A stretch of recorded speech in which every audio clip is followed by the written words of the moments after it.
the Lost Boys. Now in that there's an NXS song, Good Times. I'm gonna have a good time tonight. Rock and roll music gonna play all night. So, sorry, the police there. Hello again, everybody. What's good? It's me again. It's Ted. It's another episode from Blunt Ted Talks Music. So this one is a different video. It's not a reaction. This one's me.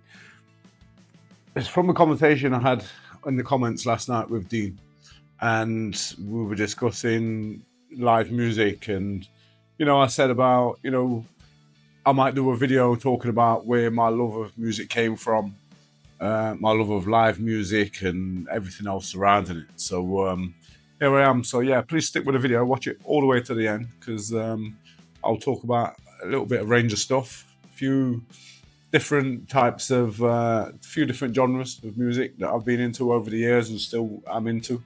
There's a funny story in the middle of there about a time that I accidentally touched up a worldwide superstar, and there's photographic evidence of it as well. So yeah, stick around for the video. First of all, thank you very much to everybody that's become a member on the channel. Thank you to all the subscribers. Your support means the world. It helps the channel to grow and everything else. So if anybody's watching and not subscribed already, yeah, please hit that button, hit the like button, hit the share button, and leave me a comment. Let me know what you think of the video. So where did my love of music first begin? So like most people, the first music that you hear when you get into is what you hear at home, whether it be your mum and dad or your brothers and sisters, or aunties, grandparents, whoever it is that you live with. So for me, I was hearing a range of stuff. So from my mum, it would be more stuff like Meatloaf. My mum was a massive Meatloaf fan. I said this in the comments the other week, but Meatloaf came to Nottingham once, and my mum was shopping. She was in Co-op, I think it was. And there was this guy in front of her in the queue, big guy. And my mum's noticed he's quite a big gentleman, but she's not really took too much notice of him. She's not looked at him properly out. And when he walked away from the counter and the woman serving was like dead excited, she's like, God, can you believe that was Meatloaf? And my mum's like instantly just left all the shopping there at the thing. She's not paid for it yet. She just left it and tried to chase him out, but he was gone, and she missed her opportunity to speak to Meatloaf. So she was always gutted about that. Another funny story about Meatloaf as well. My father was once asked to do some bouncing for some show. I can't remember what it was that it turned out to be, but he was told it was Meatloaf, so he knew it'd be quite noisy, whatever. But he thought, it's not so bad. But when he got there, it turned out it wasn't Meatloaf, it was some crazy rock band, and it was absolutely crazy. And I don't know if he quit on the spot or halfway through the job, but yeah, it was too much. I think the place got absolutely smashed up. But yeah, there you go. So with my mum there was Meatloaf. With my dad there was the Beatles, the Who, Kinks, Rolling Stones, Led Zeppelin, Bob Marley. Few range of stuff, but most of it like 60s rock. But but Dad was also into God, what was it called? It had this CD. It was a soundtrack from an old show, I think, called The Singing Detective. I've never seen the show, but I remember the CD, and it had like a lot of old stuff on there, like Java, I think it was called. That a cup, that one. I love coffee. I love that one. That was on there. I was also brought up with a lot of Irish music, Joseph Locke being one of them. If anybody's not heard of Joseph Locke, I recommend going out, checking out his CD or his vinyl tape, whatever you choose to listen to on YouTube. Hear My Song, it's called. It's great. There was a movie as well about the story of his life, which was very interesting, and I loved this film as a kid. So that was some of the music. And then my sisters were into, you know, obviously they were younger than my parents, as children tend to be. I don't know if any children that's older than the parents. That'd be quite bizarre. But yeah, my sisters, I mean, one sister listened to like Rod Stewart and stuff like this. But my other sister, she listened to like the Beastie Boys and NWA and a lot of hip hop. So I kind of got into some of that as well. I remember the Beastie Boys, Licensed to Ill album, like absolutely loved it. But that was me as a kid. I wasn't really interested in buying music. It was just what I was hearing around the house. Oh, also, I think my mum loved Elvis as well. So I remember the Elvis films being all over the television and watching those, and the Beatles movies. But then, as I got a bit older, my sisters both left home. They went to university. At this point, I'd brought my first ever record, which was To Unlimited, No Limit. It was, which you probably all heard it at some point. It was very. So that was like the first thing I brought, and that was kind of my musical taste, was just like pop music that was in the charts at the time. But then my older sister, she moved back to Nottingham from university and was working back in Nottingham. And I think at some point around about this time, she discovered Blur and Oasis. So not long after that, you know, she showed me Blur and Oasis, and I remember liking Blur. Modern Life is Rubbish, the album before Part Life, was a really good album. Part Life was a good album, had some good songs on it as well. But Oasis now, like, just a complete another level for me. So I got into Oasis heavily, like really quickly, massive Oasis fan. And it was like a shared interest with my sister as well. She was hugely into them. She'd been to a couple of Oasis shows. She actually fainted at one of them, and Liam Gallagher spotted it and gave a bottle of water to her boyfriend to give to my sister.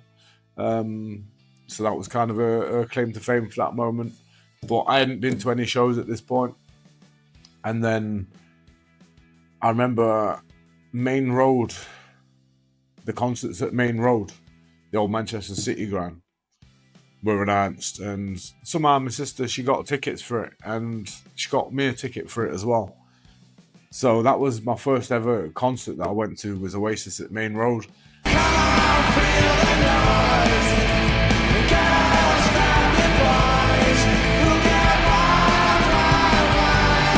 Supporting acts, there was the Bootleg Beatles, fantastic. Ocean Colour Scene, absolutely amazing. Manic Street Preachers as well, they were there as well. And then Oasis, and it was the best night of my life up to that point. First ever live show, and it was my favourite group. And this footage exists on YouTube of that concert. If you want to go and watch it, Liam's voice was fantastic at this point. He sounded great. So yeah, that was me for, you know, a bunch of years. I went to Nebworth as well with the same sister and a group of her friends when I think I was 15.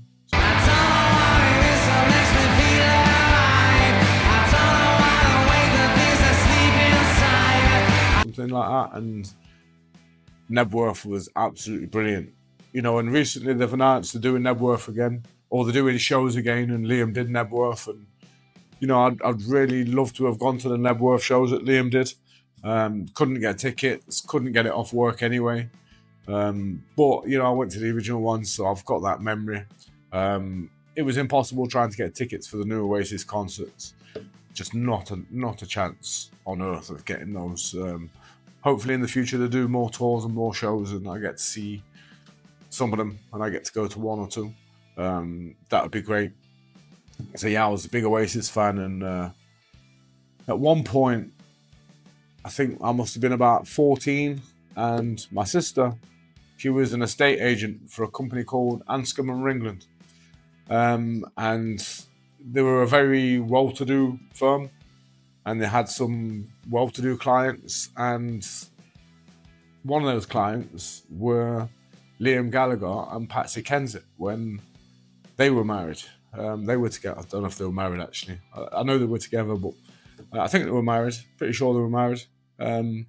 So I seem to remember there was all craziness with the wedding going on, like it was on and then it was cancelled and then they went and did it in secret. So I think they were. But anyway, yeah, we went down to see them on this particular day and waited outside the house with other fans, and Liam come out, but we didn't have a camera, so I couldn't take a photograph. And Liam Gallagher, he came out. I was a little bit shy. I didn't want to like go up to him and start begging him for his autograph and speak to him. So I kind of stood back a little bit, whereas everybody else weren't shy and they did. So because I stood back a little bit, he came to me and he spoke to me and he signed this newspaper that I had and the T-shirt that I was wearing. And he assumed I wanted a photo. And it's like, sadly, I don't have the camera. So yeah, I'd love the photo, but I couldn't take one. But anyway, we got talking and he actually told me that, because I asked him, I said, you know, have you got any new material coming up, whatever? And he says, yeah, we're recording a new album now. Now, this is before the press had got hold of this and knew anything. So I'd got like an exclusive off of him, which was absolutely amazing. And somehow, I'm not sure how it happened, but he was on his way down to Noel's house. He'd got a house further down the road. And somehow my sister says, do you want a lift?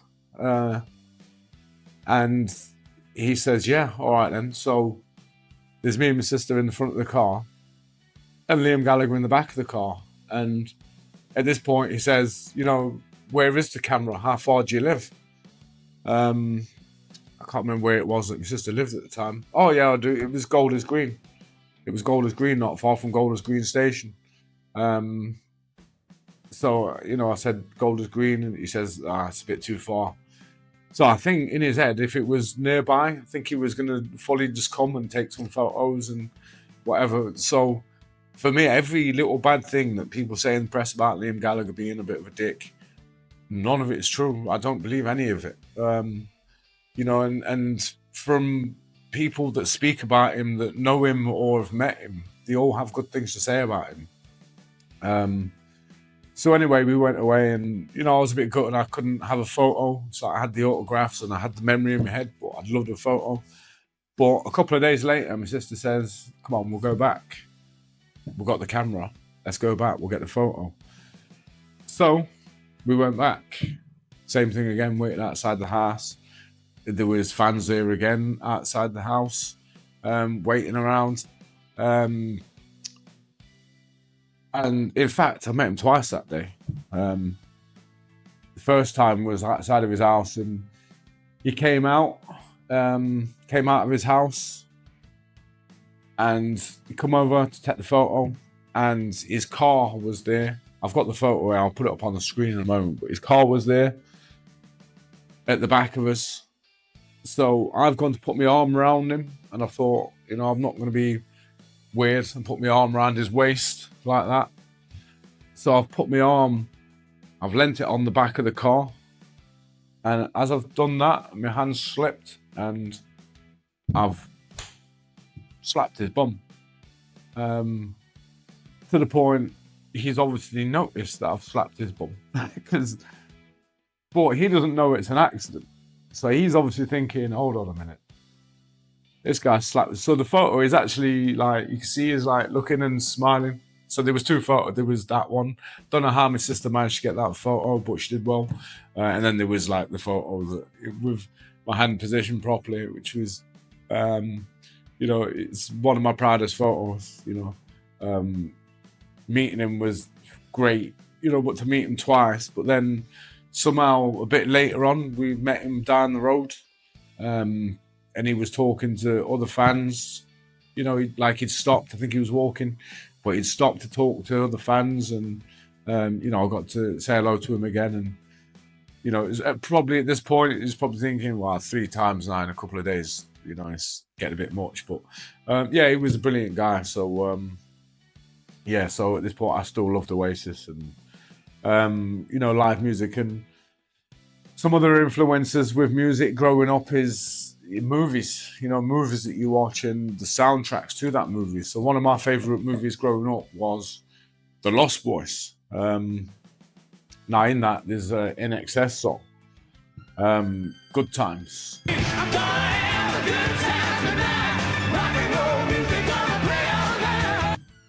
So, sorry, police there. So in that song, I've loved that song over the years, as well as most of that soundtrack. Pretty much all that soundtrack was great. It was perfect for that film and for that era.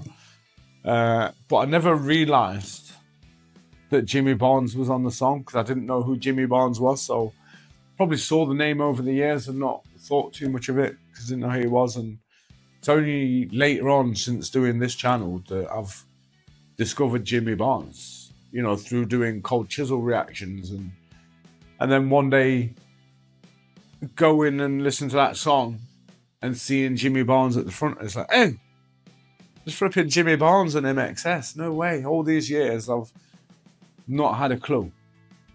Obviously I know NXS. NXS were huge here in the UK. So I know NXS, but Cold Chisel really never sold anything over here. I guess not too many people are aware of them, which is a shame, because they're a great band, and now with YouTube and reaction channels like this one and many others, people are getting to hear of these groups. I'd been to see Oasis, Main Road, Nebworth, and then a few years after that, when I was living in the south coast of England, and I went to see them at Earls Court with my other sister, which was absolutely brilliant. They had the Verve supporting them. Can I just say, at Nebworth as well, they had the Prodigy supporting them. Now, I don't know whether you're into that music, drum and bass, type jungle, type heavy metal, but I loved them. And seeing them that day was, it was up there with seeing Oasis. Like, it created a moment for me. Something inside of me just woke me up to live music, and which was woken up at the Main Road concerts. But at Nebworth there was just something else. And then at Earls Court there was the Verve supporting them, and then I got tickets. I don't know, me and my cousin went to see them at Wembley. I think this was the last ever thing to happen at Wembley, last ever show. And we saw them on the first night, not the second night, when he was steaming, and I think Patsy had left him the night before, and he'd gone a bit doolally on the drink, and he was just saying all these things. Ruined the show, basically. Thankfully, I was there the night before. But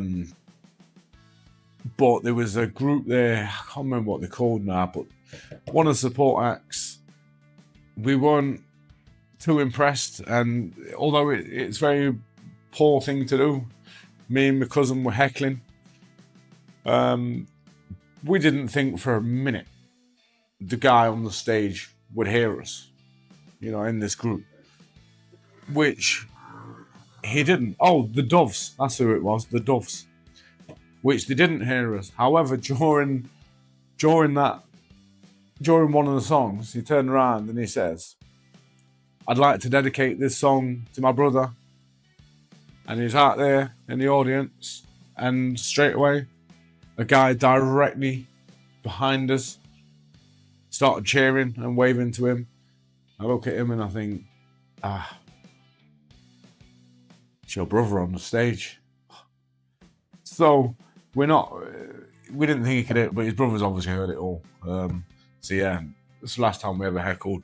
But yeah, seeing those shows, and then over the years, not really going to any big concerts, but getting into more rave music, drum and bass, jungle, and going to a lot of raves. And this is in kind of late teenage years, early 20s, just going out and having fun, doing what people at that age do, and it was also a lot of fun, but it was it was like live music, you know, DJs. It was completely different to all the guitar and drums and everything that I'd been going to see before. But you know, it was still like at a live show. You feel like you're part, as long as the artist's doing the job on the stage, you feel like you're a part of something, and everyone there in the room or that tent there at that moment is all there for the same thing, and it's unity. And you know, that's one thing that, you know, I love about music, is it brings people together, of much like this channel has. You know, it brings people together from different countries and different walks of life, and you know, it breaks down barriers and boundaries. It's brilliant. And you know, and you might not be in some of the music genres there that I've mentioned, but you know, one thing that my dad always taught me growing up was that music's just a sound, and if it makes you tap your foot and bob your head, then it's done its job. You know, don't prejudice against any genres. Don't just, if you like it, you like it. Don't matter what it's called. You like it, you like it. So yeah, that was it. If it makes you bob your head, then it's done its job. That's what my dad taught me. And you know, I've kind of stuck by that over the years. So you'll see between this channel and the other channel that I have reacted to lots of different stuff. You know, in more recent years now, I seem to be coming back more to, I guess, because I'm a bit older, I'm 43 now, I'm coming back more to like guitar type of music. You know, like proper real instruments, and I'm beginning to love and respect it again.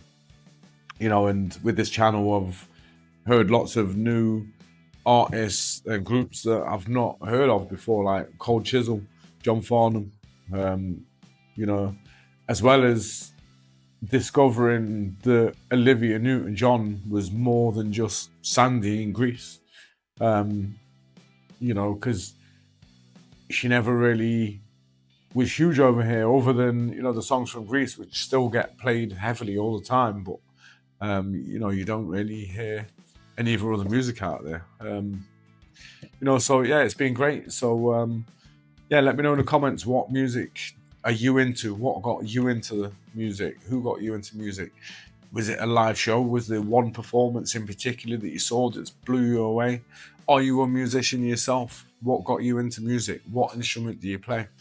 All these things, let me know in the comments. Because yeah, it's quite interesting to learn all these things. And you know, I may have bored a lot of you with this video. It's just me talking, but you know, I just wanted to explain a little bit about, you know, where I come from and some of the things that I'm into, and you know, some of my influences, and why I'm into the music that I'm into. You know, so you know, talk about movies and stuff. I mentioned The Lost Boys having a great soundtrack, and you know, there was others as well. Obviously the Beatles movies, but you can't really call them soundtracks because the movies came from the albums. But films like Snatch, Lock, Stock, Two Smoking Barrels, Pulp Fiction, Reservoir Dogs, you know, they're a few of the obvious ones. Stand By Me. You know, there's some great soundtracks out there for movies if you have a look for them. And they're great. Soundtracks are great for introducing you to different genres and things that you wouldn't normally listen to. You know, Pulp Fiction's a great example of that. So yeah, let me know in the comments, you know, what are your tastes, influences, everything else. So yeah, that's it. I'm going to call it a video. So thank you very much for watching. Like I said before, if you're not subscribed already, then please hit that button, hit the like button, hit the share button, and leave me a comment and let me know what you think of the video and everything else that I've mentioned. So yeah, that's it. It's been me, Ted. So thank you very much for watching, and I shall see you all later.